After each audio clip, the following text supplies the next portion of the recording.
നന്മരണത്തിനു വേണ്ടിയുള്ള ജപം. ക്രൂശിതനായ ഈശോ, മരണം എന്നെ സമീപിക്കുകയും എൻ്റെ പഞ്ചേന്ദ്രിയങ്ങൾ ബലഹീനങ്ങളാകുകയും ചെയ്യുമ്പോൾ അങ്ങയുടെ സഹായം ലഭിക്കുന്നതിനു വേണ്ടി ഇപ്പോൾ ഞാൻ നടത്തുന്ന ഈ പ്രാർത്ഥന കാരുണ്യപൂർവ്വം സ്വീകരിക്കണമേ. ഏറ്റവും മാധുര്യവാനായ ഈശോ, ഞാൻ തീർത്തും ക്ഷീണിതനായി കൺപോളകൾ ഉയർത്തി അങ്ങയെ നോക്കുവാൻ ശക്തിയില്ലാത്തവനായി ശയിക്കുമ്പോൾ എൻ്റെ മേൽ കൃപ തോന്നണമേ. ഇപ്പോഴത്തെ എൻ്റെ സ്നേഹപൂർണമായ വീക്ഷണത്തെ അനുസ്മരിച്ച് എൻ്റെ മേൽ കൃപയുണ്ടാകണമേ.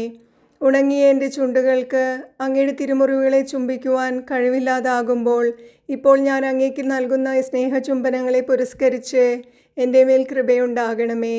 അങ്ങയുടെ ക്രൂശിത രൂപമെടുത്ത് ആശ്ലേഷിക്കുവാൻ എൻ്റെ തണുത്തു തുടങ്ങിയ കരങ്ങൾക്ക് കരുത്തില്ലാതാകുമ്പോൾ ഇപ്പോൾ ക്രൂശിത രൂപത്തെ ആശ്ലേഷിച്ചുകൊണ്ട് അങ്ങയോട് പ്രദർശിപ്പിക്കുന്ന ആഴമായ സ്നേഹമോർത്ത് എൻ്റെ മേൽ കാരുണ്യമുണ്ടാകണമേ. മരവിച്ചു വരണ്ടുപോയ എൻ്റെ നാവ് സംസാരശക്തി നഷ്ടപ്പെടുന്ന മരണവേളയിൽ ഇപ്പോൾ ഞാൻ അർപ്പിക്കുന്ന യാചനകൾ അനുസ്മരിച്ച് എന്നോട് ദയ തോന്നണമേ. നീതിമാനായ വിശുദ്ധ യൗസേപ്പേ, ഞങ്ങൾക്ക് വേണ്ടി അപേക്ഷിക്കണമേ. ആമേൻ.